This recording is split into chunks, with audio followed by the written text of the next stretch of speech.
Hello everyone, welcome to Noobcast. So today we are going to do a podcast with Neil Shah, who is a second year CSC student of VGTI College, which is the number one college in Maharashtra.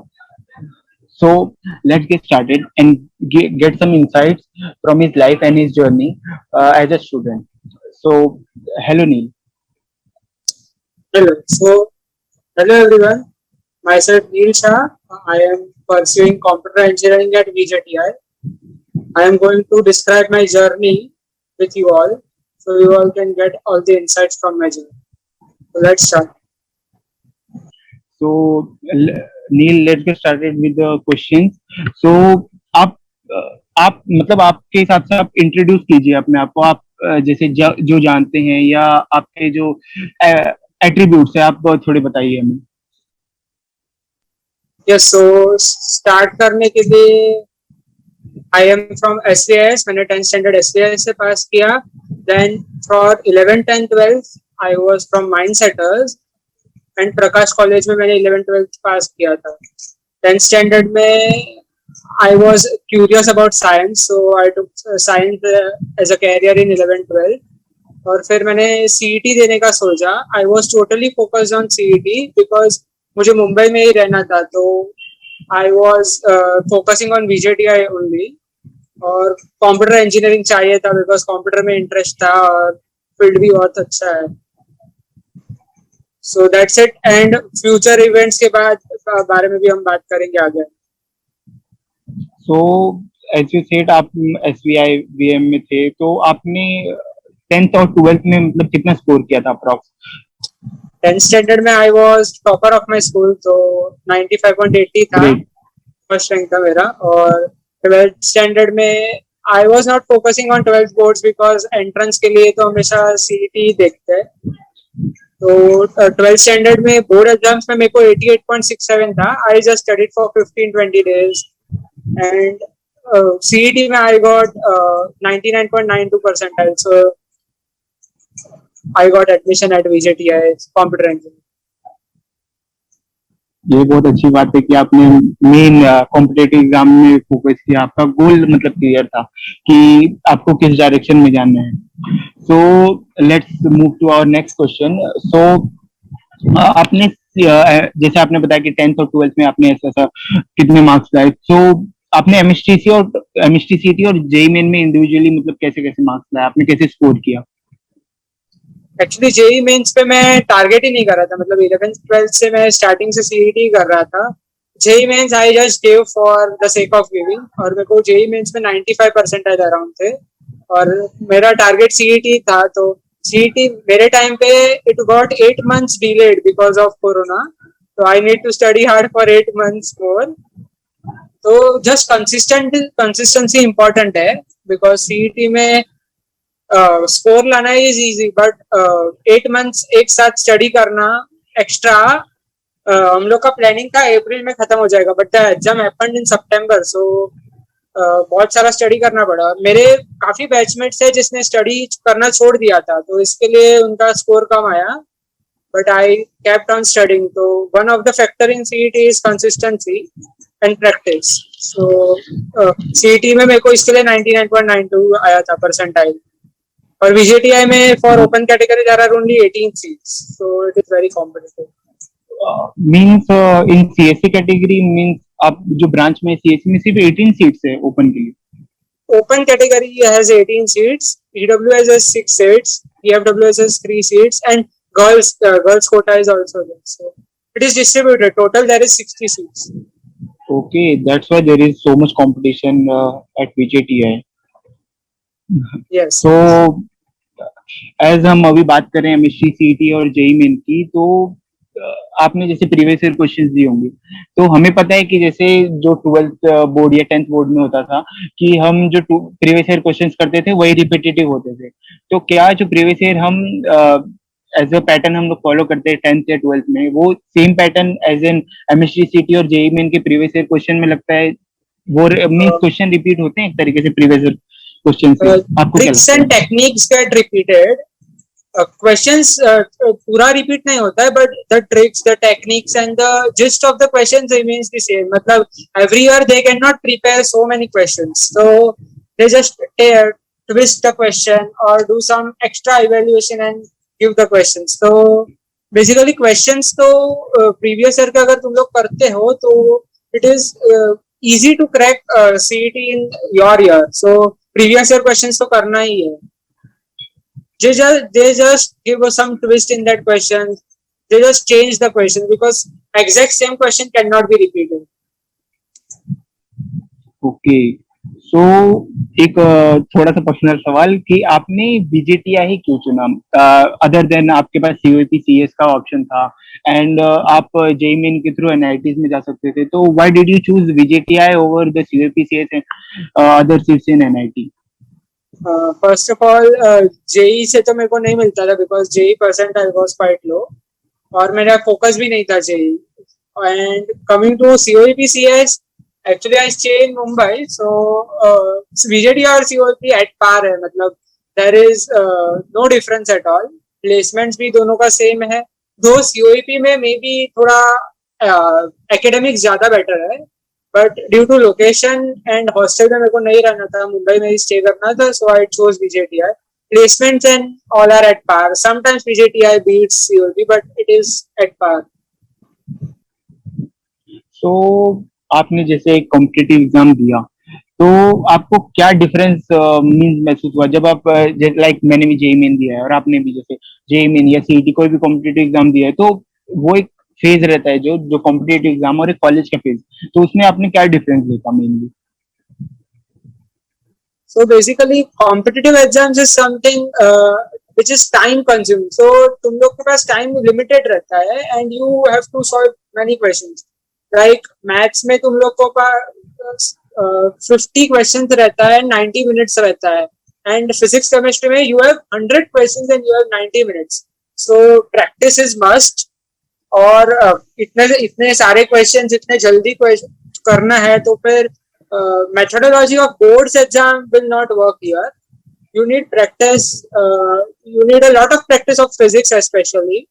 और फिर coming to chemistry, chemistry is like अगर GTB पढ़ लिया तो सब हो गया, तो you should be thorough with GTB, कौन से पेज पे क्या चीज है you should know that. And like you have 90 minutes for both physics and chemistry, so you should complete chemistry paper within 20-25 minutes or max 30 minutes. Then only you can complete physics paper within 60 minutes because you have 50 questions to solve and they are basically numericals. Very less theory comes in physics. 45 out of 50 questions are numericals in physics, so you need to solve it. तो तुम लोग को time management अच्छे से देखना है, तो boards वाला स्ट्रेटेजी इधर नहीं चलेगा भाई. और ऊपर से वो रोटेशनल क्वेश्चंस आते थे रोटेशनल मैकेनिक्स के, तो वो थोड़ा हार्ड हो जाता था, इसलिए हम लोग मैं अपना ऑर्डर बता रहा हूँ. मैं बेसिकली सबसे पहले मैं फिजिकल करता था इन यूज टू केमिस्ट्री. मैं पहले फिजिकल करता था, then organic, then inorganic, because मुझे था कि ऑर्गेनिक मेरे को बहुत जल्दी आता था. तो मैं क्या होता था कि फिजिकल मैं लास्ट में करता था ना, मेरा एक मेंटालिटी था कि फिजिकल अगर लास्ट में करूंगा और क्वेश्चन छूट गए, इसलिए मैं पहले फिजिकल केमिस्ट्री कर लेता था. फिर देन थोड़ा वो मैकेनिज्म और वो सब स्ट्रक्चर्स बनाने के लिए मैं ऑर्गेनिक बाद में. फिर और फिजिक्स मेरा मेन था कि मेरा 1 घंटा मुझे मिलना चाहिए, क्योंकि फिजिक्स में वो रोटेशन मैकेनिक्स के क्वेश्चन और थोड़े बहुत वो डेरिवेटिव्स आ जाते थे ना, तो थोड़ा टाइम लगता था. इसके वजह से मेरा भी सेम वैसा था, नील जैसा. सो नेक्स्ट क्वेश्चन की ओर बढ़ते हैं. सो बीजेटीआई, एज हम सुनते हैं बीजेटीआई कॉलेज बहुतों का ड्रीम है. About lakhs of student give chemistry CET और उन सबका ड्रीम है कि बीजेटीआई में सीएस मिले, स्पेशली सीएस. सो आप एज अ बीजेटीआई स्टूडेंट आपको कैसे दिखता है, कॉलेज लाइफ कैसी है बीजेटीआई की? अभी तो ऑफलाइन कॉलेज चालू हुआ, तो आपने क्या देखा? एक साल तो लॉकडाउन था, तो अभी आपने जैसे जो इनोवेट मतलब देखा, तो आप क्या बताएंगे उसमें? पास्ट 1.5 year मैंने बीजेटीआई का लाइफ मिस किया था because I was at home. तो अभी जब बीजेटीआई स्टार्ट हुआ, there are various clubs. Basically teaching at VJTI is little lower, means academic इतना अच्छा नहीं है, but there are various types of clubs for study purposes. There are coding clubs like community of coders which is COC. For robotics and stuff, we have a very good club which is SRA, which is Society of Robotics and Automation. And for development related things, we have GDSE, which is Google Developer Student Club. For cultural fest, basically for enjoyment purposes, we have a club like Pratibimb. So it is really enjoyment at coming to fest and offline especially. And basically, we have a technical fest known as Technovenza. So this all clubs and fest are amazing at VJTI, and this is the reason why VJTI is one of the top colleges in Maharashtra. Yes, I also heard about Pratibimb and Technovisa. Uh, they are more popular in Mumbai. मेरे Yeah, college में भी बहुत बच्चे देखने जाते हैं प्रतिबिंब और टेक्नोविजा। तो बहुत मतलब बहुत ज्यादा फेमस है। सो एज बेसिकली एन पूरा आप कॉलेज का कैंपस भर जाता था अगर हाँ। प्रतिबिंब और टेक्नोवेंजा आ रहे थे तो मतलब all the students visit and it is really fun enjoyment. और वो अच्छा भी लगता है कि जब दूसरे कॉलेज के बच्चे आपके कॉलेज में आते हैं, आप इंटरेक्ट करने मिलता है स्पेशली। और बहुत सारे कॉम्पिटिशन्स होते हैं, तो inter college competition and other things, वो वीजेटीआई की मेरे को बहुत अच्छी लगती है, जितना मैंने जाना है। सो हम नेक्स्ट क्वेश्चन पे बढ़ते हैं। जैसे आप वीजेटीआई सीएससी के स्टूडेंट हैं और वीजेटीआई एक गवर्नमेंट ऑटोनोमस कॉलेज है, सो आपको क्या एडवांटेज दिखता है एक वीजेटीआई सीएससी स्टूडेंट होने का, अकॉर्डिंग टू यू?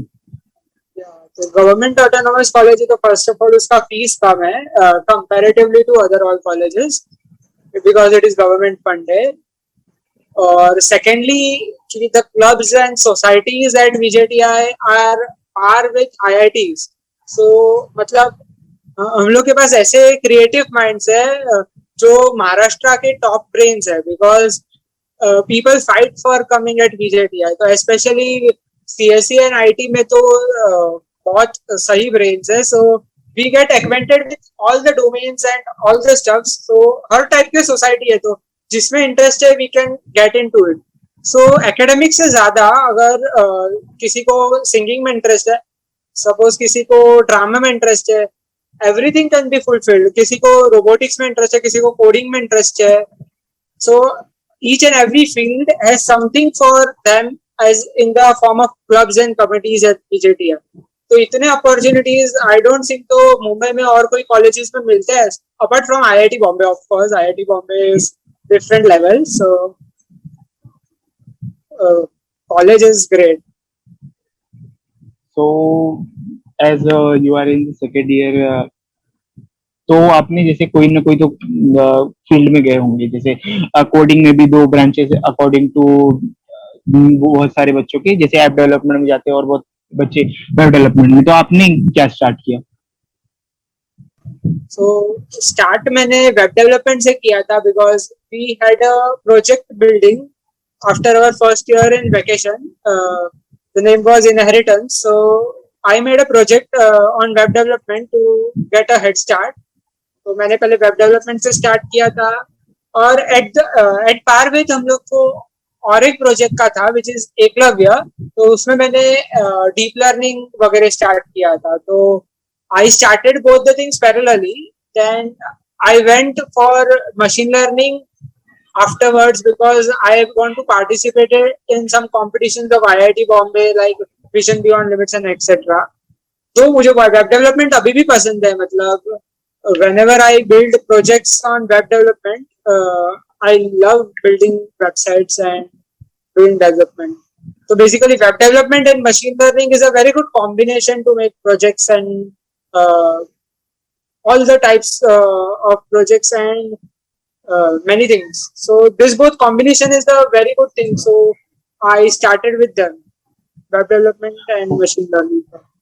ओके, जैसे आपने बोला कि vision beyond limits IIT Bombay का टेक फेस्ट में, सो आप कैसे उधर, आपको पता कैसे चला कि ये कंपटीशन था? और आप कैसे, मैंने आपके लिंक्डइन में पढ़ा है कि आपने उसमें रैंक 1 लाया with 9.4 pointer means out of 10। So means आपको पता कैसे चला कि ऐसे ऐसे कॉम्पिटिशन्स है और ज्वाइनिंग कैसे हुई?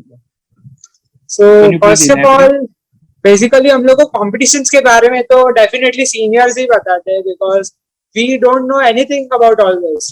तो after Eklavya, so we have a committee known as Society of Robotics and Automation, which I talked about, SRA. So they gave some guidance about Tech Fest, which is a fest conducted by IIT Bombay. Like we have Technovenza, they have Tech Fest. So Tech Yes. Fest में there are variety of competitions. Some people participate in Mesmerize. I participated in Vision Beyond Limits. Some people participated in Datathon. So there are many types of competitions, and we all participated in them. So I studied hard and I worked hard for the competition and I secured rank one. Basically, I was not alone. I had a team of 4 people. So definitely everyone has the credit for that. तो जैसे आपने बोला कि CR and senior से पता चला, तो our seniors friendly in VJTI college? Means friendly होती है कि थोड़ा बहुत रैगिंग चलता है थोड़ा? नहीं नहीं, seniors at VJTI are like gold, because teachers से भी शायद बेटर उन लोगों को गाइडेंस सीनियर्स से मिलता है. VJTI का नाम एक्चुअली सीनियर्स के वजह से ही है. So basically whatever we have college, basically they inherit. मतलब हम लोग अपने जूनियर्स को सिखाते हैं, सीनियर्स हम लोग को बताते हैं. तो VJTI में this is a very good की क्राइटेरिया की seniors guide us and we guide our juniors. तो बेसिकली द प्रॉपर्टीज इनहेरिट, मतलब जो भी हम लोग सीखते हैं हम लोग सिखाते हैं दूसरे. तो बेसिकली हमारा भी रिवीजन हो जाता है and communication skills increase and it benefits as a whole society. और वो जो जूनियर्स है उनको भी अच्छा लगता है कि एज इन हमारे पास हेल्पिंग हैंड है सीनियर के बदौलत, और एक सीनियर का हाथ होता है तो डर भी नहीं होता ना कि हमारे सीनियर फ्रेंडली है तो ज्यादा डरने की जरूरत नहीं है. तो अब नेक्स्ट क्वेश्चन की तरफ बढ़ता हूँ. सो जैसे मैंने लिंक्डइन में देखा आपने जीसेक 22 में एट CRN HSF, तो आप जीसॉक में मतलब कैसे कनेक्ट कैसे हुए CRN HSF से, और ये है क्या? हमारे व्यूवर्स को थोड़ा आप इलेबरेट कर सकते हैं? यस, तो पहली बात जीसॉक के बारे में, I was not aware in the beginning. Similarly, seniors only motivated us for this all things. So GSOC is basically Google Summer of Code. वो बेसिकली एक ओपन सोर्स डेवलपमेंट प्रोग्राम है जिसपे the open source contributors contribute to that project, और हम लोग का code we contribute to that repository and it gets merged. If it gets merged and the entire world uses it. तो मैंने मेरे जीसॉक का एप्लीकेशन सन HSF में किया because I was interested in machine learning and deep learning side. So I basically concentrated on TMVA and Root projects. You can look at my project on the GSOC website as well. I am a contributor at Sun HSF. So basically my project is not started yet. This time is for community bonding period. But if you all want to focus on GSOC, then you should start early. So you can do GSOC in second year, third year. Even the master student, PhD students, or job people can also do GSOC. So GSOC is a very great achievement and it focuses on developing the open source community. So the promotion of open source community is the basic aim for the Google. So Google sponsor करता है to every organization, and every organization use some projects which is listed on the GSOC website, and people try to contribute on it. And now I will start working on a project because this time is for community bonding, and after 3 months my project will be completed. So that's all. So GSOC is basically for open source community and you all should explore that. So as आपका project खत्म हो जाएगा तो publish होगा जीसॉक की website पे? Yes, अभी मतलब प्रोजेक्ट पब्लिश हुआ है but it is not completed right now. I am selected to do that project. अभी जैसे ही वो प्रोजेक्ट कंप्लीट होगा it will be published on that portal, on the GSOC portal. So there are many organizations. So तुम लोग कोई भी organization देखते हो, every domain which you can think of has an organization in GSOC.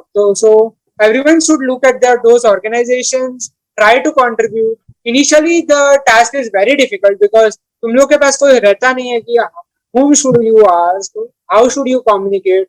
So you should talk with your mentors, you should talk with your seniors, and you should try for GSOC surely. सो जी, शौक में जैसे आपने बोला कि ML और web development आपका थोड़ा interest है और एमएल से कुछ आप क्रिएट कर सकते हो बहुत अच्छे-अच्छे प्रोजेक्ट्स। तो आपको क्या लगता है आप बहुत आपको पैशन है थोड़ा बहुत और फ्यूचर ओरिएंटेड टेक्नोलॉजी जैसे AI, ML, NDS, data science? Yes, so मेरे को पैशन तो है, मतलब एआई एमएल में I want to do masters, but अभी I am not sure. Computer science as in core fundamentals में भी इंटरेस्ट है, like OS, DBMS etcetera. So let's see what happens.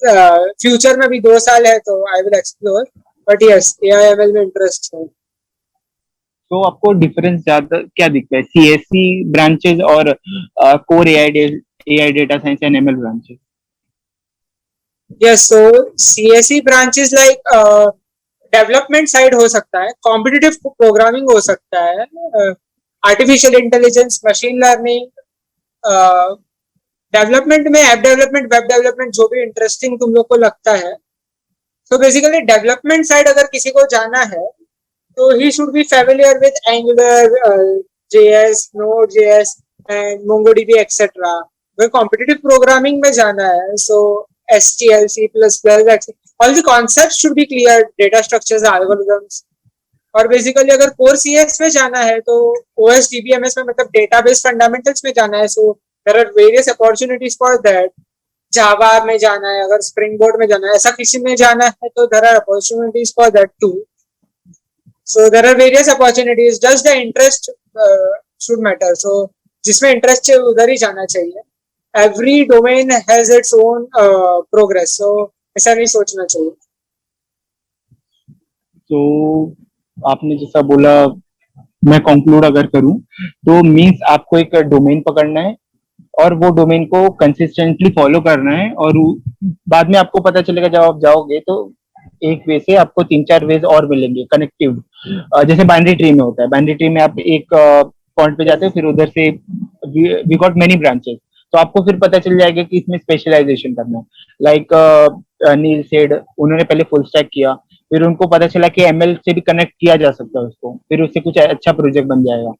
तो ऐसा आप कर सकते हैं जैसे आपको और फाउंडेशन उसका क्लियर होगा और आप नई नई टेक्नोलॉजीज मीन उसमें इनोवेट कर सकते हो और बहुत सारी चीजें जानने को मिलेंगी। तो अभी मैं नेक्स्ट क्वेश्चन पूछूंगा नील आपसे। तो जैसे आप क्लब्स में होंगे, कमिटीज में, तो आपको क्या लगता है जैसे क्लब्स और कमिटीज कॉलेजेस की कुछ वैल्यू ऐड करती है स्टूडेंट्स की लाइफ में? यस, एक्चुअली वीजेटीआई की बात करें तो clubs and communities are only everything, because academics syllabus is basically little cold. So अगर रिसेंट जनरेशन में अगर कोई इंटर्नशिप वगैरह तुम जो करते हो तो everything depends on the your learning based on your clubs and committees. तो बेसिकली जो भी लर्निंग होता है वो क्लब्स एंड कमिटीज से ही होता है वीजेटीआई में। So apart from academics, the clubs and committees adds a lot of value at VJTI especially, because whatever we do, whatever support we get, we only get from the clubs and committees at VJTI. So they add a lot of value to our lives. So means आपका communication skill better होता है and आपका senior से और ज्यादा interaction होता है, तो आपको पता चलता है कि हाँ इस जगह पे ऐसा। और मेन मुझे क्या लगता है कि जैसे आप कोई चीज ऑर्गेनाइज करवाते हैं, मीन्स मैं भी क्लब में हूँ, हमारा एक कॉलेज में एक क्लब है मैड क्लब। सो मैड और डेव्स क्लब अभी उसका नाम हो गया, पर द मेन उसका बेसिक्स था कि mobile application development, means more sort of Android development के साइड था। तो उसमें मतलब मुझे एज ए पीआर मार्केटिंग में था मैं, पर मुझे बहुत कुछ सीखने मिला सीनियर से जो ऐप डेवलपमेंट में थे और वेब डेवलपमेंट में, कि कैसे क्या चीजें प्रोसेस करती है, बैकएंड में क्या होता है। Means you see a website और एन ऐप, पर वो वही नहीं है जो आप देखते हो वन क्लिक में आपको ये खुल गया। उसमें बहुत सारे पीछे thousands of lines of code लिखे जाते हैं वो करने के लिए। तो आप वो सीखते हो एक तरीके से सीनियर से, ज्यादा इंटरेक्शन होता है और आप एक उसमें रहते हो तो आपको डिसिप्लिन भी होता है कि आप आगे जैसे ऑर्गेनाइजेशन में काम करोगे तो आपको communication skill and other strategies आपको समझ आती है। तो यही आप नील कहना चाहते हैं ना? yes, yes, sure, sure. सो जैसे आपने 99.92 परसेंटाइल लाया, बहुत बच्चे के लिए वो बहुत बड़ी बात रहती है। तो आप would you like to give any tips to our viewers जो आपके जैसे स्कोर करना चाहते हैं? Yes, so first of all CET में स्कोर लाना इज इजी, बट तुम लोग को प्रैक्टिस करना पड़ेगा एंड टाइम मैनेजमेंट पे ध्यान देना पड़ेगा। तो starting with physics, physics is one of the most difficult subject people think in CET, specially because of time management. तो फिजिक्स में तुम लोग को 50 क्वेश्चंस अप्रोक्स 50 या 60 मिनट्स में सॉल्व करना है, तो you need a lot of practice. तो प्रैक्टिस के लिए I did Marvel, I did target, I did all the concepts of GTB very strong. Then I discovered some tricks and techniques in physics in while solving the questions. So I was making some notes for all the tricks and tips. So basically, I made a formula book of approx 200 pages. So by including all the important questions, all the tricks and techniques for solving all the questions. So physics is really important for time management as well, and for the difficulty of questions as well. JEE के level के questions नहीं आएंगे because you need to solve one question in 1 minute. So they give such type of questions कि 1 minute में solve हो जाए. But you should know the tricks and techniques for solving those questions. तो physics के लिए तुम लोग को मार्वल, टारगेट कोई भी एक अच्छा बुक एंटायर सॉल्व करना है। ऐसा नहीं है कि हार्ड क्वेश्चंस नहीं किए या मिसलेनियस क्वेश्चंस नहीं किए। PYQs plus Marvel plus target, any one of the great books is sufficient for CET, but do entire book. Do not leave half a book and jump to any other books. So physics I guess हो गया। फिर chemistry में the questions are very simple and very easy. The numericals as well are very simple. They are just coming from government textbook. So do the syllabus for the government textbook very thoroughly. So it is full of theory. So I know it's boring, but do chemistry in the early morning most probably. So chemistry पढ़ते पढ़ते नींद आएगा, लेकिन you need to focus on it because chemistry has same weightage as physics. Physics उतना ही difficult है और chemistry उतना ही simple है। तो व्हाई डोंट यू स्कोर 47 और 48 इन केमिस्ट्री? तो फिजिक्स में अगर 5-6 मार्क्स जाते भी है तो इट गेट्स कवर्ड।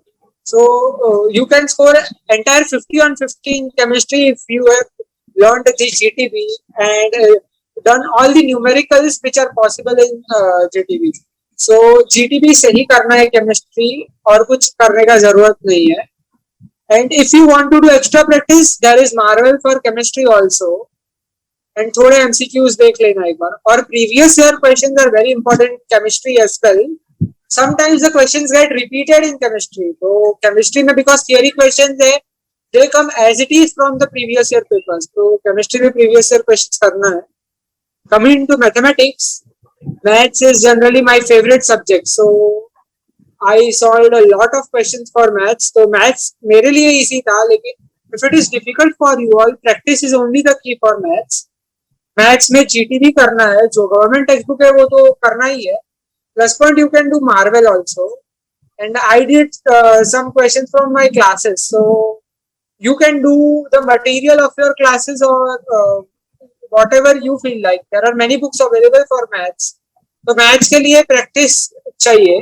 Physics के लिए tips and tricks and time management is important, and chemistry is really simple, so you can complete it within 20-25 minutes. So I guess this much for CET is enough. और मैं कुछ add करना चाहूंगा नील ने जैसा बोला, लाइक फिजिक्स में ज्यादातर बच्चे ये सोचते कि हो जाएगा, सेम 45 मिनट्स लेंगे, पर केमिस्ट्री में आप टाइम बहुत ज्यादा बचा सकते हो। और इनऑर्गेनिक में मैंने देखा है, जब हम सीईटी देते थे तो उसमें मैंने सॉर्ट ऑफ मैं इनऑर्गेनिक में लास्ट में रखता था, क्योंकि वो इजी भी था और थोड़ा क्या बोलते, मैंने ऑलमोस्ट सारे प्रीवियस क्वेश्चन, अगर आपके लास्ट फेज, अभी तो आप कॉन्सेप्ट पे ध्यान लगाइए, और अगर बहुत ज्यादा लास्ट है तो आप क्या कर सकते हैं, आप प्रीवियस ईयर क्वेश्चन जितने वो एक बार प्रैक्टिस कर लीजिए और उनके बेसिक्स ध्यान में रख लीजिए। आप पूरे चैप्टर्स नहीं पढ़ सकते तो आप उसके बेसिक्स ध्यान में रख लेंगे, तो आपको जैसे ही क्लिक आएगा, जैसे वो नहीं होता था एफ ब्लॉक के कुछ एलिमेंट्स डायरेक्ट इथेरियम और समथिंग, उसके उसके वो कॉन्फ़िगरेशंस पूछ लिए जाते थे, तो आप वो कर सकते हैं इनऑर्गेनिक में। ऑर्गेनिक इज सॉर्ट ऑफ आप जितना प्रैक्टिस करेंगे, बिना प्रैक्टिस के उसके आंसर्स बनने ही वाले नहीं। और physical I sort of think बहुत ज्यादा इजी है अगर आपको फॉर्मूलाज पते हो, जैसे सोल्यूशंस के फॉर्मूलाज। और सबसे पहले केमिकल काइनेटिक्स करिए। Chemical kinetics is sort of सबसे ज्यादा इजी चैप्टर आप जो कर सकते हैं। और फिजिक्स में मैं बोलूंगा सर्कुलर मोशन, रोटेशन थोड़ा हार्ड है, बच्चों को हार्ड लगता है, पर उसके प्रीवियस ईयर क्वेश्चंस देखेंगे तो sort of similar he questions पूछे जा रहे हैं। लाइक स्पीयर का आपको मोमेंट ऑफ इनर्शिया पूछ लिया या वैसा कुछ, तो वो सब आप देख सकते हैं। वेव से ज्यादा क्वेश्चंस नहीं आते, तो आपको एक पैटर्न बनाना पड़ेगा कि ट्वेल्थ पोर्शन का ज्यादा आने वाला है, ट्वेल्थ को 80% वेटेज है, 10th 11th को 20%, वो आप ध्यान रखे। और सॉर्ट ऑफ मैथ्स में जो है, तो मैथ्स में इट्स ऑल अबाउट प्रैक्टिस। आप प्रैक्टिस नहीं करेंगे तो आपको क्वेश्चन नहीं बनने वाले। पर मैंने देखा है ना नील, जैसे हम जो जेई में करते थे, आपने जब जेई मेन दिया होगा, तो सॉर्ट ऑफ हमको जैसे नहीं आता था जब इंटीग्रेशन क्वेश्चन, तो हम उसको डिफरेंशिएट करके उसके 4 ऑप्शंस निकालते थे, याद है आपको? या वैल्यूज करेक्ट। पुट सो करके। एक ऑप्शन ऐसा भी है कि तुम लोग ऑप्शंस एलिमिनेट कर सकते हो, तो that is also very good technique. पर हम लोग जब करते थे उसको जेई मेन में, तो हमारे पास टाइम होता था। पर यहाँ बच्चे ना वो सेम टेक्निक अपनाते ना, तो जैसे elimination is a very good method. पर आप जब जैसे इंटीग्रेशन के कोई क्वेश्चन आ गए, और ज्यादातर बच्चे इंटीग्रेशन नहीं पढ़ के जाते डर के मारे, तो आप क्या कर सकते, आप जब उसको वो करते हैं ना, लाइक जब आप उसको डिफरेंशिएट करते हैं, तो आप बहुत ज्यादा टाइम ले लेते हैं। उसके जगह पे आप दूसरे क्वेश्चंस करेंगे, तो आप ज्यादा पहले आपको क्वेश्चंस जितना ज्यादा हो सके उसको खत्म करने का कोशिश करना है। फिर आपको सेकंड मतलब राउंड वाइज आपको काम करना है, ताकि आपका स्कोर मैक्सिमाइज हो सके। इज मतलब इट राइट सीटी नील? में you can not stuck on one single question for more than 2 or 3 minutes, because एक बार टाइम का मैनेजमेंट हिल गया तो you will be more depressed also within the exam, and paper खत्म नहीं होगा। तो सीईटी में more weightage goes to complete all the questions, because there is no negative marking, whereas in JEE mains the strategy is little different. Negative marking है तो तुम लोग को देख के मार्क करना है, and you have a lot of time for only those many questions. तो सीईटी में तुम लोग को पेपर कंप्लीट करना is also one of the task, तो ये देखना। सो अभी सीईटी के जैसे बात हो गई, अब आप जैसे आप प्रोजेक्ट की बात कर रहे थे, जैसे जी सॉक में गए थे आपने, आईटीबी का विजन बियॉन्ड लिमिट्स आपने दिया है, तो आपके अभी तक आपने कॉलेज लाइफ में जितने प्रोजेक्ट्स किए, आप उसके बारे में कुछ बता सकते हैं? जैसे फुल स्टैक वेब डेवलपमेंट में आपने कुछ किया होगा या कुछ ऐसा? यस, तो बेसिकली मैंने वेब डेवलपमेंट का एक प्रोजेक्ट किया था, सोशिया ब्लास्ट। तो basically it was a chat plus bot application. Like WhatsApp में हम लोग जैसे चैट करते हैं उसके तो सारे फीचर्स है ही उसके अंदर, लाइक इमेजेस सेंड कर सकते, रिएक्ट कर सकते हो, लेकिन उसके अंदर एडिशनल फीचर्स है बॉट फीचर्स, विच इज अगर तुम लोग डॉट विकी लिख के ऑब्जेक्ट का नाम लिखो तो विकिपीडिया से वो इंफॉर्मेशन डिस्प्ले कर देता है। Then you can find the weather of any place, time of any place, currency of any place, and much more features. तो वो हम लोग ने डेवलप किया था, and it was a really good project under the guidance of our seniors obviously. So web development का वो बनाया था। Then we participated in many hackathons as well. फिर डेटाथॉन में मैंने पार्टिसिपेट किया था, उसमें मैं टॉप 5 टीम्स में हम लोग का टीम आया था, conducted by I guess KJ Somaiya. Then I participated in vision beyond limits, उसमें हम लोग का प्रोजेक्ट था कुछ multi class classification based on the earthquake data structures. तो वो थोड़ा अलग था कि डेटा एनालिसिस वगैरह करना था। फिर GSOC project is basically based on inference of deep learning model. तो डीप लर्निंग के थोड़े मॉडल्स है, वो मेरे को उनके कोड बेस में डालना है, so I should be familiar with deep learning models. तो जैसे लिकी रेलवे वो सब तुम लोग अगर डीप लर्निंग देखोगे तो तुम लोग को समझेगा। You can view the more details of my project on the GSOC portal, उसमें अच्छे से डिस्क्राइब किया है।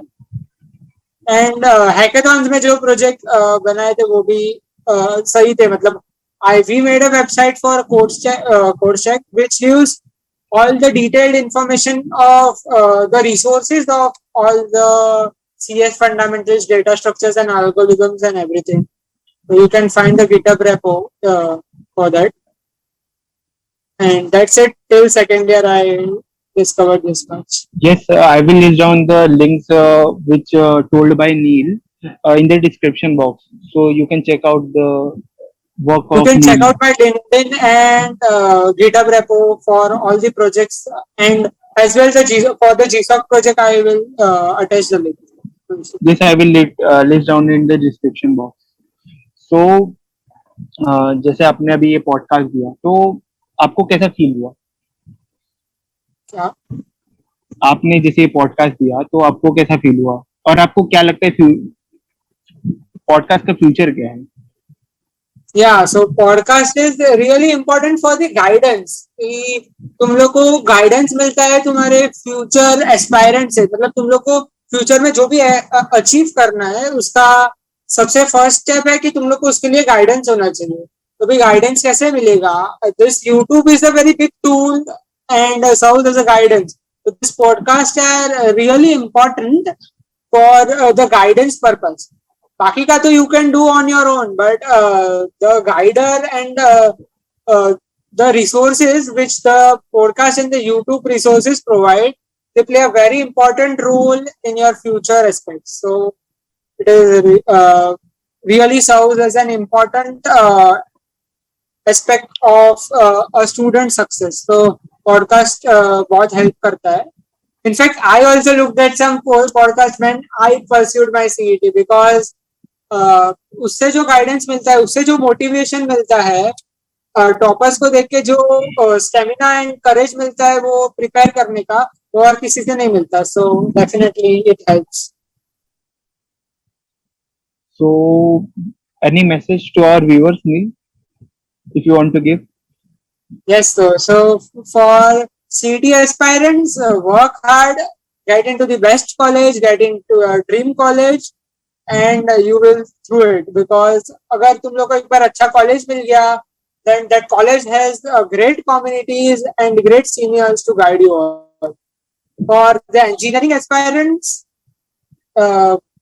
do the programs like GSOC for open source, do some research programs, and for internships, and go to companies where your interest persists. And that's all. Thank you. So thank you, Neil, for being on the Noobcast, and I hope you liked the podcast as well. Yes, it was. As I guessed. So that's all for the day, and subscribe to our channel and click the bell icon for more such updates.